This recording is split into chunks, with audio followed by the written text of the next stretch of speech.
Good afternoon. It's July 27th, almost the end of the month. This year has really gone by very quickly. I wanted to talk a little bit today. When I first started this series, I had a particular idea in mind, and that was to talk about the Christ path in the new paradigm. And then that kind of morphed into the Christ path and shamanism, for instance, in the new paradigm. And I'm coming to understand that I'm going to teach a course in September on that topic, beginning in September. But I think it might be more helpful right now in the situations that we are in nationally and globally to just talk about what's going on and invite us to look at the larger picture, the greater, the broader picture on what's going on. It seems that, and I've said this before, that we're moving into a new paradigm. That doesn't mean that we are creating a new paradigm. What I'm understanding, and please, correct me in the comments or add to it in the comments. But it seems that the paradigm is already shifted energetically on the planet and in our lives. What we're seeing currently is our own reaction to it, our collective reaction to it. And it seems to be moving in two distinct directions. One is the resistance to change, the wanting to maintain the status quo, to maintain the privileges that some of us have versus the lack of privileges that others have, to maintain that level of isms, whether it's financial isms, racism, genderism, to focus on how do we preserve that status quo. And then there's another direction that we're moving in, and that is one of awakening. And really, really seeing within, with our spirit eyes, for instance, with that Holy Spirit discernment, but seeing the possibilities of the paradigm that we're now in. And doing our inner work in order to achieve an understanding of that paradigm and our place in it. So it's like two different directions. I know Sandra Ingerman is a profound teacher of shamanism, and she has alluded to that increasing gap between the two directions, the via positiva and via negativa, for instance. How do we negotiate that? How do we come to terms with that? If my life is falling apart because of everything that's happening in the world today, how do I have the energy or the presence or the capacity to even think beyond my current situations or whatever it happens to be? And that's a question that each of us must ask. And it's not easy. And if anybody tells you this is a breeze, or it can be a breeze, or don't feel this, or don't feel that, or just go with the flow, or you're in the river of life, whatever happens is going to happen. Whoever is telling you that, I think they may mean well, but the reality is we are in the here and now, but yet we have this greater capacity to understand the broader picture. And I think part of the work today is just understanding that and coming to terms with that yes, we're going to be overwhelmed if we're not already. And we can't wish it away. And God forbid that we would tell anyone it's God's will, or, just go with the flow, or whatever it happens to be. That is an absolute slap in the face. Say to people who are in the concentration camps in this country, in Florida and elsewhere. It's a slap in the face to the families who have lost and have no idea where they are, their loved ones. It begs us to pause. And so what I would invite us to do is just be okay with that. Be okay with the pause.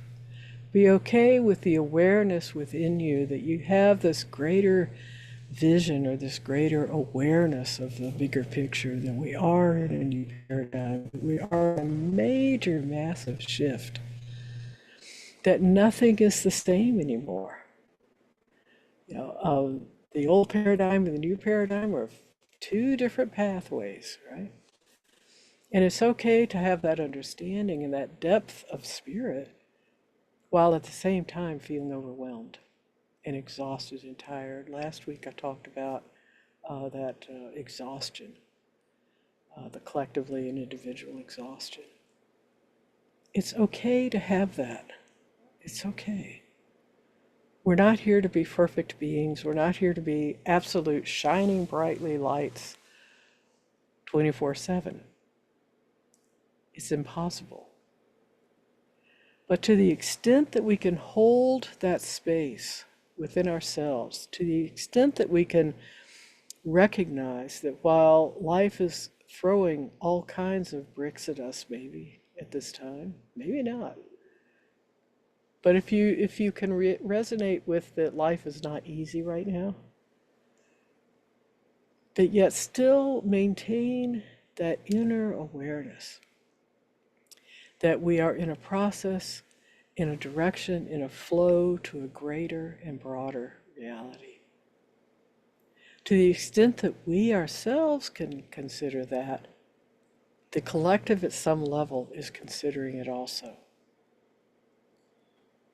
On the opposite end of the spectrum, if we just feel like, it's all over, there's nothing we can do, it's gonna happen, blah blah blah, that feeds the collective that energy also. And just a reminder, the directions are, the gap is broadening. Which way do we want to go?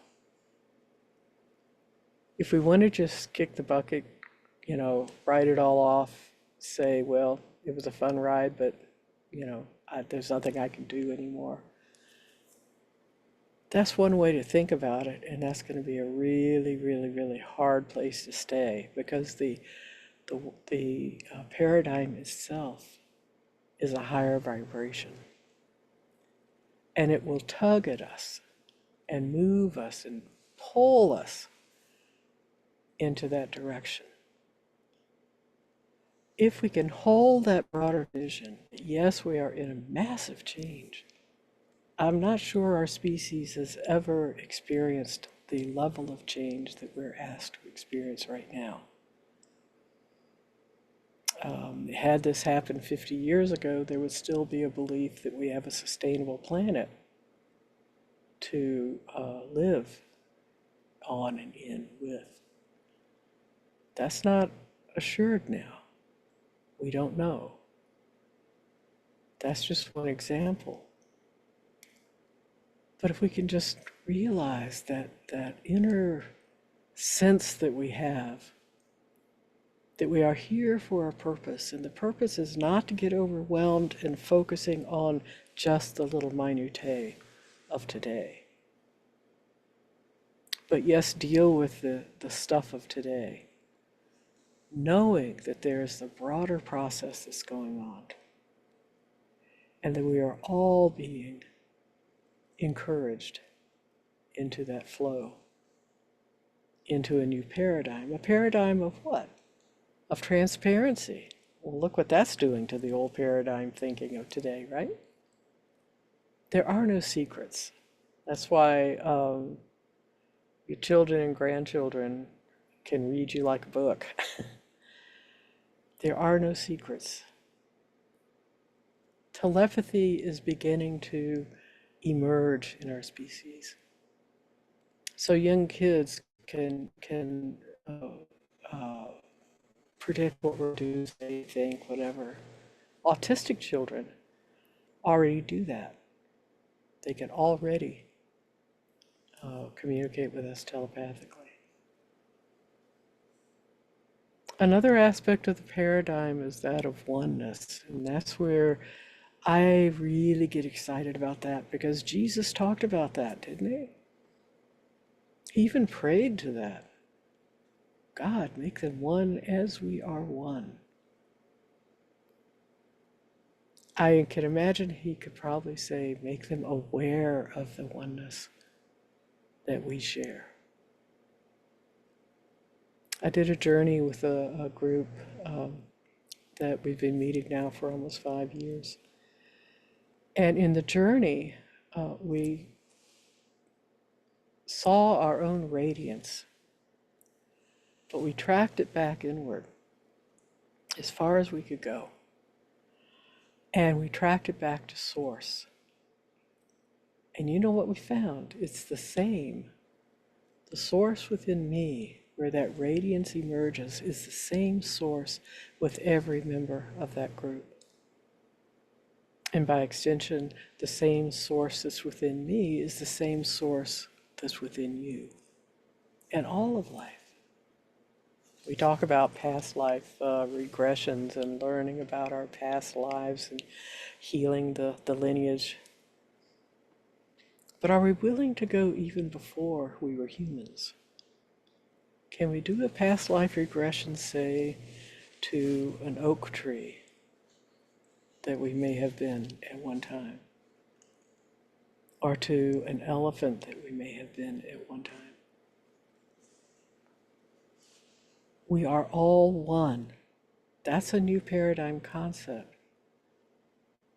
So the notion of rugged individualism, the notion of greed, the notion of a theology of scarcity, which results in I have to get as much as I can at your expense, which we see in our economic systems all over the world at this time. Those concepts of moving into a new paradigm, those concepts of thinking and understanding are completely new to us. Completely new. In the old paradigm, one of the major focuses for us was survival. How is that changing today? It's not just survival of our individual bodies or our little tribes or clans, but survival becomes a whole planetary journey together. Just that. Just that. And like I was saying in my homily this morning, there are two things that we know now that is changing everything about how we relate to ourselves, to our environment, to the planet. Two things. The first is that all life is sentient. All life is sentient. All life feels and processes, thinks. Even plants, we're discovering. Even plants. And if you take it a step further, there are some traditions that would even suggest rock, stone, is sentient, that it holds a wisdom all its own, and that it can share that wisdom with those who are willing to listen. And the second thing is that the universe is without end. It is unlimited. And those of us who, well, all of us really, because we're here, right? We don't have a concept of what that really means. We can conceptualize it, and our mathematicians and our physicists can, mathematically demonstrate it. But we don't have, I think, yet the capacity as a collective to truly understand what limitlessness is. Unlimited. There is no end to the universe. We don't get to the edge of the universe. There is no edge. It is forever. And that's a hard concept to understand. Jesus talks about, we will live forever. I will be with you forever. And I don't think we really understand fully what that implies. But those two things are changing everything about how we relate and how we understand the world we live in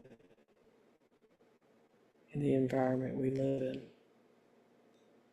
It certainly ups the conversation, doesn't it? If I don't want to eat meat because I don't want to eat sentient beings, well, what does that do to a head of lettuce? Or to a carrot? Or to leaves off of a plant that's edible? If that plant is sentient and feels. Measurements have been taken. You can Google this and discover this. That measurements have been taken of plants, and they really do feel. They really do respond to how they're treated. Emoto's work with water demonstrates that the words we say have power.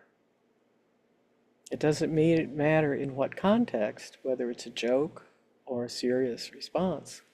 The word itself, because the collective has given it meaning, the word itself makes a difference.